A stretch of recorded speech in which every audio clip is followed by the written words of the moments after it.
Hello friend, welcome back to industry education.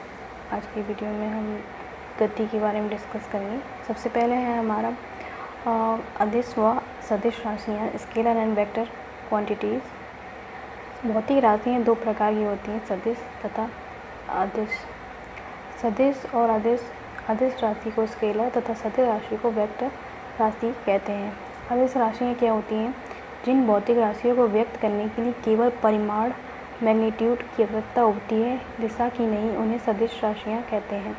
उदाहरण: लंबाई, दूरी, समय, क्षेत्रफल, द्रव्यमान, आयतन, चाल, घनत्व, दाब, कार्य, ऊर्जा, शक्ति, कोण, ताप, विद्युत धारा, विद्युत विभव, आवृत्ति, विशिष्ट ऊष्मा आदि सभी सदिश राशियाँ हैं। किसी भी सदिश राशि को केवल एक संख्या तथा एक मात्रक द्वारा व्यक्त किया जा सकता है। जैसे घर से स्कूल की दूरी 2 किलोमीटर है, अर्थात बच्चे का द्रव्यमान 15 किलोग्राम है। इन वाक्यों में राशि के विषय में पूर्ण बात बता दी गई है, अतः ये अदिश राशि है।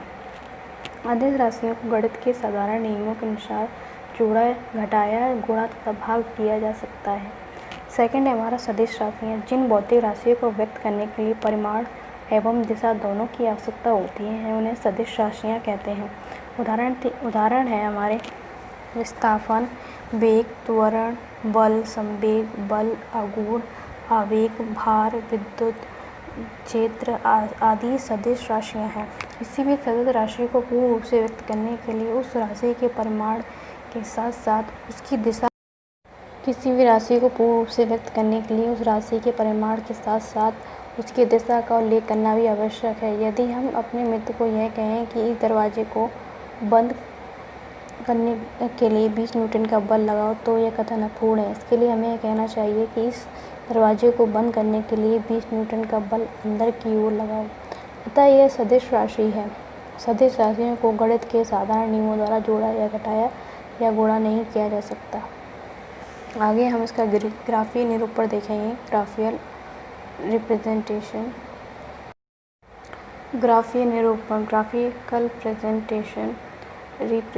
रिप्रेजेंटेशन किसी भी राशि सदिश राशि को एक बाण तीर से निरूपित करते हैं। इस बाण को हम वेक्टर कहते हैं।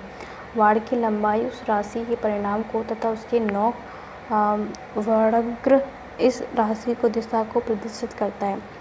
सदिश राशि के प्रारंभिक बिंदु को पुच्छ तथा अंतिम बिंदु को शीर्ष या हेड कहते हैं। सदिश राशियों को उनके ऊपर तीर लगाकर व्यक्त किया जाता है। जैसे बल को F वेक्टर से तथा संवेग को P वेक्टर से प्रदर्शित किया जाता है। अदिश तथा सदिश राशियों में अंतर। Difference between scalar and vector quantities. पहला है सदिश राशि। स्केलर राशियाँ कौन होती हैं? पहला पॉइंट है, सदिश राशियों को केवल परिमाण होता है। अदिश राशियों में केवल परिमाण होता है। सदिश राशियों में केवल दिशा एवं परिमाण दोनों होते हैं।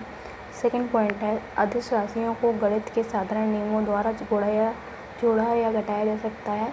सदिश राशियों को गणित के साधारण नियमों द्वारा जोड़ा या घटाया नहीं जा सकता है। अदिश राशियों को साधारण अक्षरों द्वारा, जैसे कार्य को W द्वारा व्यक्त किया जाता है। थर्ड पॉइंट है, सदिश राशियों को उनके ऊपर तीर लगाकर, जैसे बल को F वेक्टर द्वारा व्यक्त किया जाता है। हाँ, हमारी हेडिंग है गति। गति क्या होती है?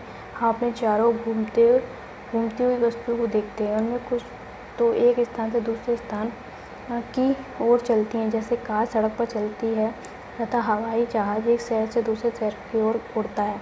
कभी हमें वस्तुओं की गति की अनुभूति आसानी से हो जाती है, जैसे गति तथा सड़क पर चलते हुए वाहनों की गति। कभी कभी हमें अप्रत्यक्ष प्रमाणों से वस्तुओं की गति का आभास आसानी से हो जाता है। प्रत्यक्ष प्रमाणों से वस्तुओं की गति का आभास नहीं हो पाता।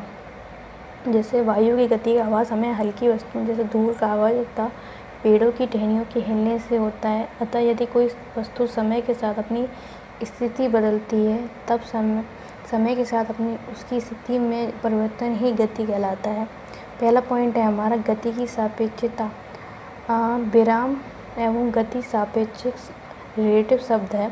एक ही वस्तु साथ साथ गति एवं विराम दोनों में हो सकती है। जैसे पटरियों पर दौड़ती रेलगाड़ियों में बैठी सवारियाँ पटरियों के किनारों पर खड़े बच्चों तथा बिजली के खंभों के सापेक्ष तो गति की अवस्था में है, क्योंकि उनके सापेक्ष सवारियों की स्थिति बदल रही है, परंतु वे एक दूसरे के सापेक्ष विरामावस्था में हैं, क्योंकि एक दूसरे के सापेक्ष उनकी स्थिति में परिवर्तन नहीं हो रहा है। सवारियाँ रेलगाड़ियों के सापेक्ष भी विरामावस्था में है, क्योंकि रेलगाड़ी सापेक्ष भी उसकी स्थिति में परिवर्तन नहीं होता है। अतः किसी वस्तु की गति की अवस्था में तब कहा जाता है जब किसी स्थिर बिंदु के सापेक्ष समय के साथ किसी वस्तु की गति की अवस्था में तब कहा जाता है जब किसी स्थिर बिंदु के सापेक्ष समय के साथ वस्तु की स्थिति में परिवर्तन हो रहा हो। स्पष्ट है, वस्तु की गति अवस्था तथा विरामावस्था सापेक्ष है।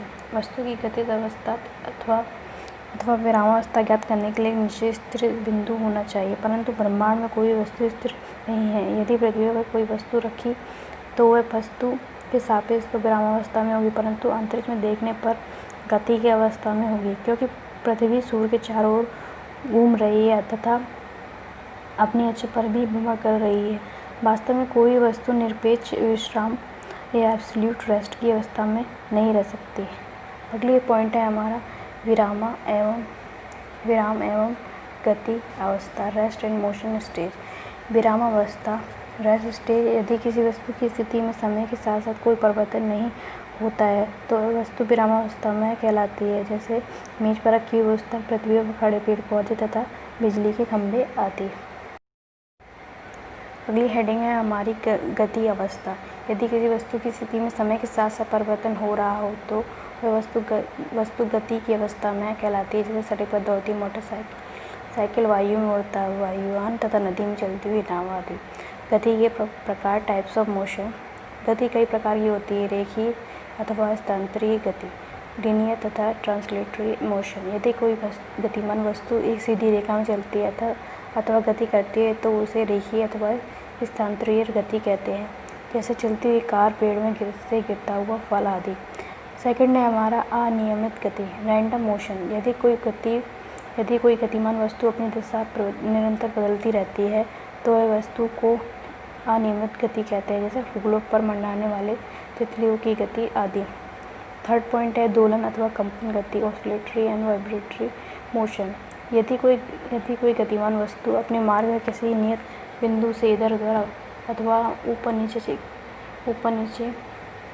गति करती है तो वह गति वस्तु की दोलन अथवा कंपन गति कहलाती है, जैसे सरल लोलक की गति, झूले की गति आदि। फोर्थ पॉइंट है हमारा वृत्तीय अथवा घूर्णन गति, सर्कुलर और रोटरी मोशन। यदि कोई गतिमान वस्तु वृत्तीय पथ पर घूमती है तो वह गति वस्तु की वृत्तीय अथवा घूर्णन गति कहलाती है, जैसे लट्टू की गति, पृथ्वी की गति आदि। फिफ्थ पॉइंट है एक समान वृत्तीय गति, यूनिफॉर्म सर्कुलर मोशन। जब कोई वस्तु वृत्तीय पथ पर समान समांतराल में समान दूरी तय करती है तो वस्तु की गति एक समान वृत्तीय गति कहलाती है, जैसे सूर्य के चारों ओर पृथ्वी की गति। अगली हेडिंग है हमारी दूरी एवं विस्थापन। दूरी क्या है? गति, डिस्टेंस एंड डिस्प्लेसमेंट। दूरी गतिमान वस्तु की स्थिति समय के साथ बदलती रहती है, अतः किसी गतिमान वस्तु द्वारा किसी समय में तय किए गए मार्ग की लंबाई को उस वस्तु द्वारा चली गई दूरी कहते हैं। इसमें दिशा का ज्ञान नहीं होता है तथा दूरी एक अदिश राशि है। अगला है विस्थापन, डिस्प्लेसमेंट। किसी निश्चित दिशा में गतिमान वस्तु की अंतिम तथा प्रारंभिक स्थिति के बीच की न्यूनतम दूरी को वस्तु का विस्थापन अंतिम तथा प्रारंभिक स्थिति के बीच की न्यूनतम दूरी को वस्तु को विस्थापन कहते हैं। यदि कोई वस्तु विभिन्न मार्गों PAQ, PBQ तथा PCQ से होकर प्रारंभिक स्थिति P से अंतिम स्थिति Q तक जाती है, तब प्रत्येक स्थिति में वस्तु का विस्थापन बराबर PQ प्रारंभिक तथा अंतिम स्थिति की मध्य सरल रेखीय दूरी है, जबकि इन यात्राओं के दौरान वस्तु द्वारा तय दूरी क्रमशः PAQ, PBQ एवं PCQ है। विस्थापन एक सदिश राशि है, इसका परिणाम ज्ञात करने के लिए दिशा का ज्ञान होना आवश्यक है। दूरी तथा विस्थापन दोनों का मात्रक मीटर होता है। सबसे पहले विस्थापन को समझ लेते हैं। एक निश्चित दिशा में गतिमान वस्तु की अंतिम तथा प्रारंभिक स्थितियों के बीच की दूरी को हम विस्थापन कहते हैं। जैसे P से लेके P2 कई तरीके के मार्ग बने हुए हैं, जैसे P से AQ, फिर है PBQ और P और C। प्रारंभिक स्थिति P से अंतिम स्थिति तक प्रत्येक स्थिति में क्या है, विस्थापन बराबर वस्तु का विस्थापन प्रारंभिक तथा अंतिम स्थिति में सरल रेखीय दूरी है। ठीक है, इसका मतलब है कि ये एक सदिश राशि है और दूरी तथा विस्थापन दोनों की मात्रा क्या होते हैं, आपके मीटर होते हैं। दूरी तथा विस्थापन में अंतर। दूरी किसी समय में गतिमान वस्तु द्वारा तय किए गए मार्ग की लंबाई को दूरी कहते हैं। विस्थापन क्या है, किसी निश्चित दिशा में गतिमान वस्तु की अंतिम दिशा तथा प्रारंभिक स्थितियों के बीच की न्यूनतम दूरी को हम विस्थापन कहते हैं। सेकंड पॉइंट है, ये केवल परिमाण को व्यक्त करती है। विस्थापन में सेकंड पॉइंट है, ये परिमाण तथा दिशा दोनों को व्यक्त करती है। थर्ड पॉइंट है, यह अदिश राशि है। विस्थापन एक सदिश राशि है। दूरी सदैव धनात्मक होती है। विस्थापन धनात्मक, ऋणात्मक तथा शून्य भी हो सकता है। पाँचवा, ये वस्तु द्वारा तय किए गए मार्ग पर निर्भर करती है। इसका मान कभी भी शून्य नहीं हो सकता। ये वस्तु द्वारा तय किए गए मार्ग पर निर्भर नहीं करती, इसका मान शून्य भी हो सकता है। उदाहरण है, यदि मानना किसी वस्तु विद्यार्थी का स्कूल घर से 2 किलोमीटर दूर है तथा विद्यार्थी घर से स्कूल जाता है और लौट कर वापस आता है, अतः विद्यार्थी द्वारा चली गई दूरी बराबर 2 + 2 = 4 किलोमीटर। चूँकि विद्यार्थी के प्रारंभ बिंदु तथा अंतिम बिंदु मिल जाते हैं, अतः इनके बीच की न्यूनतम दूरी शून्य होगी। विद्यार्थी का विस्थापन क्या हो जाएगा, शून्य हो जाएगा। सेकंड उदाहरण है, यदि किसी पत्थर को ऊपर की ओर h ऊंचाई पर फेंकते हैं तो पत्थर कुछ समय पश्चात उसी स्थान पर आ जाता है। इस प्रकार पत्थर द्वारा चली गई दूरी बराबर h + 2h। विस्थापन आपका हो जाएगा शून्य, क्योंकि पत्थर की स्थिति में कोई परिवर्तन नहीं हुआ है। थर्ड उदाहरण है, यदि कोई वस्तु r त्रिज्या के वृत्ताकार मार्ग पर चल रही है तथा प्रत्येक चक्कर के पश्चात वह अपनी पूर्व स्थिति में आ जाती है, तब एक चक्कर के पश्चात वस्तु द्वारा चली गई दूरी बराबर वृत्त की परिधि का फॉर्मूला होता है 2πr। तो वस्तु का विस्थापन बराबर शून्य। आधे चक्कर के पश्चात वस्तु द्वारा चली गई दूरी बराबर πr और वस्तु का विस्थापन हो जाएगा 2π और 2r। ये थे आपके आज के मोशन के कुछ टॉपिक। आगे वाली वीडियो में हम बहुत सारे टॉपिक कवर करेंगे, जैसे uniform and non uniform motion और गति के नियम भी, मोशन के रूल्स और काफ़ी चीज़ें डिस्कस करेंगे। अगर वीडियो आपके लिए हेल्प हो रही है तो please like and subscribe and share this video with your friend and family. Thank you so much.